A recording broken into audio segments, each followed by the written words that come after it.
Saudara Joko Widodo tidak mempunyai legal standing untuk mempermasalahkan karena bukan dokumennya dia. Dan Joko Widodo dan para pendukungnya juga tidak pernah mengatakan bahwa dokumennya Dian Sandi itu palsu. Itu juga tidak pernah mengatakan itu. Dengan demikian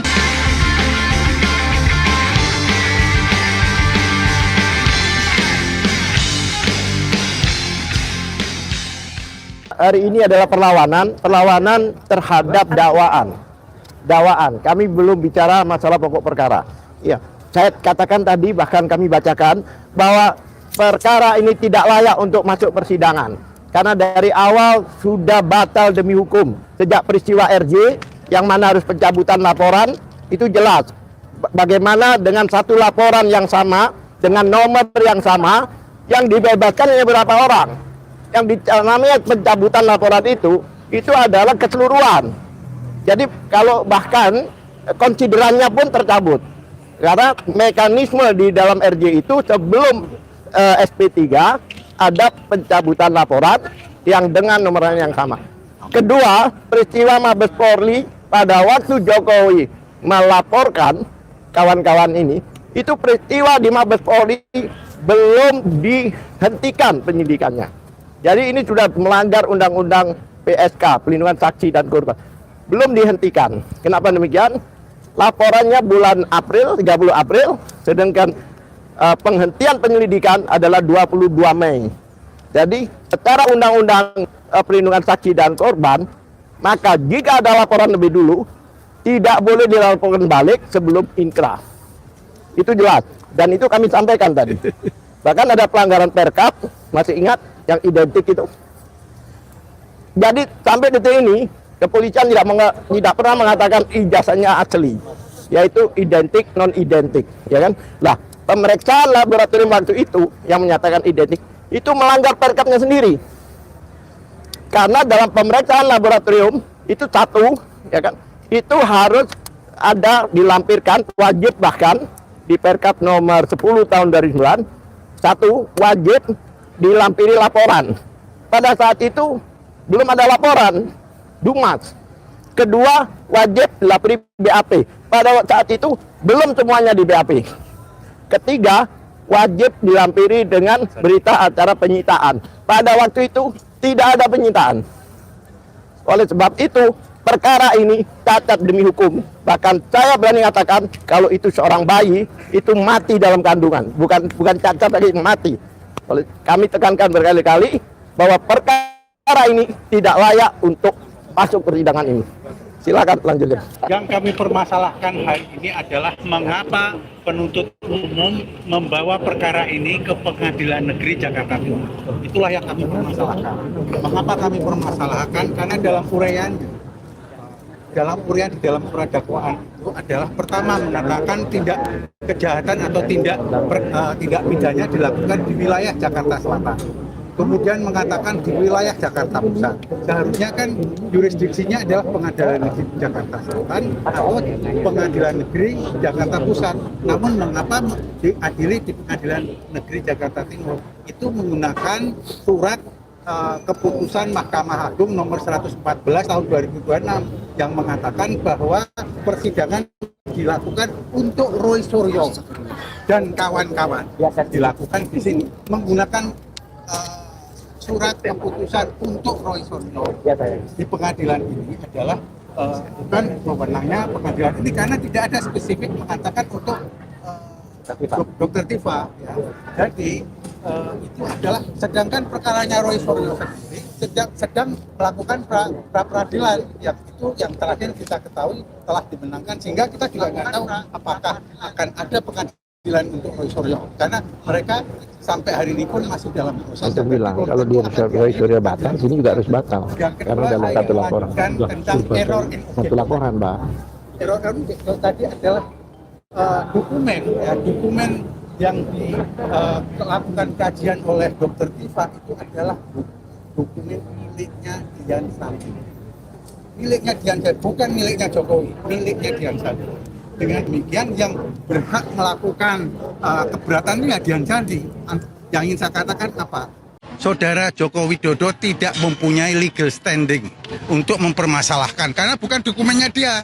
Dan Jokowi Dodo dan para pendukungnya juga tidak pernah mengatakan bahwa dokumennya Dian Sandi itu palsu. Itu juga tidak pernah mengatakan itu. Dengan demikian yang lebih berhak melapor dan mengadukan justru Dian Sandi, bukan Joko Widodo.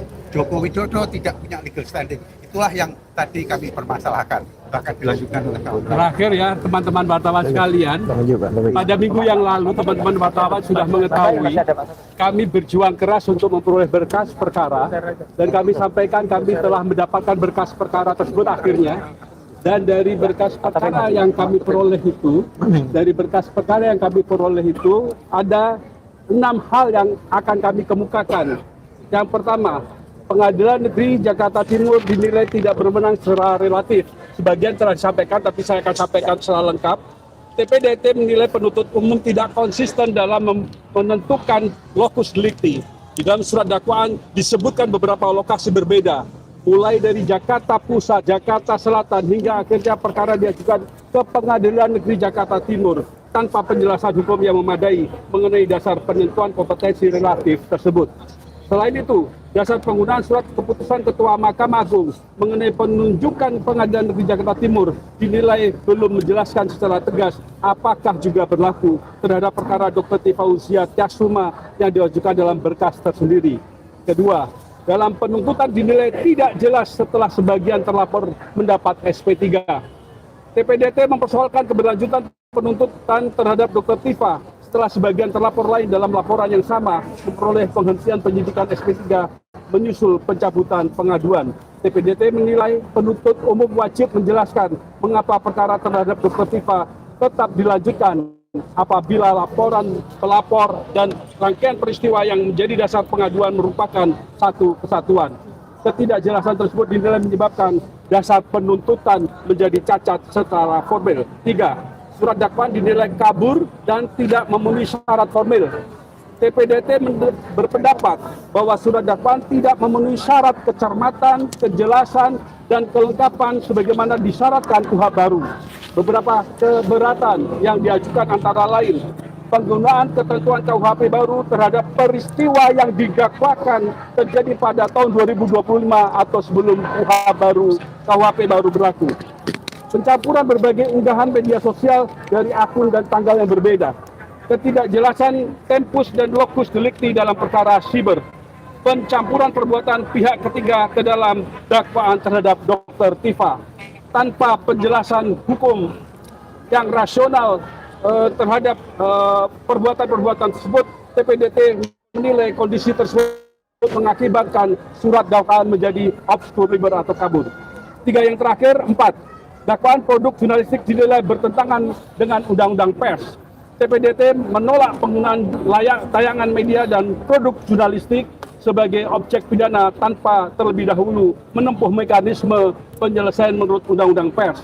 TPDT menilai sengketa terhadap karya jurnalistik semestinya diselesaikan melalui mekanisme hak jawab, hak koreksi maupun proses di Dewan Pers, bukan langsung melalui instrumen pidana. 5. Hak imunitas dan kepentingan umum. TPDT berpendapat bahwa sebagian pernyataan Dr. Tifa berkaitan dengan aktivitas dalam proses hukum dan isu yang bersangkutan menyangkut kepentingan publik. Oleh karena itu, penuntut umum dinilai perlu menjelaskan secara rinci mengapa pernyataan tersebut dianggap memenuhi unsur pidana dan tidak termasuk bentuk kritik, analisis, atau penyampaian pendapat yang memperoleh perlindungan hukum. Terakhir, negara hukum harus mengutamakan due process of law.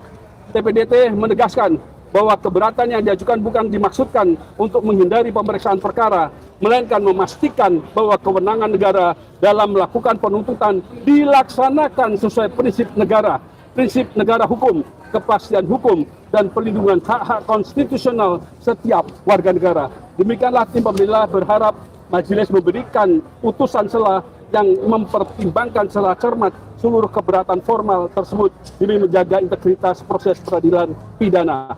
Jakarta, 9 Juli 2026. Terima kasih. Saya mau sampaikan dua hal penting yang saya ingin sampaikan. Perkara ini jadi satu dengan rekan kami, Roy Suryo. Jadi perkaranya Roy Suryo dan Dr. Tifa itu satu berkas. Oleh karena pengadilan di dalam prapit yang seri pertama, karena akan ada praper yang selanjutnya, bahwa alat buktinya itu tidak sah, otomatis penggeledahan tidak sah, pemeriksaan tidak sah, dan saya katakan penangkapannya juga tidak sah karena polisi tidak bisa membedakan penangkapan dan penahanan. Penangkapan itu orang tidak boleh diborgol, tidak boleh dikasih baju tahanan, dan tidak boleh dimasukkan sel. Beda dengan penahanan, itu 20 kali boleh. Nah, terhadap persidangan ini ada kesesatan yang nyata tentang asas uploader dan downloader. Jadi biar keterangannya berbeda ya.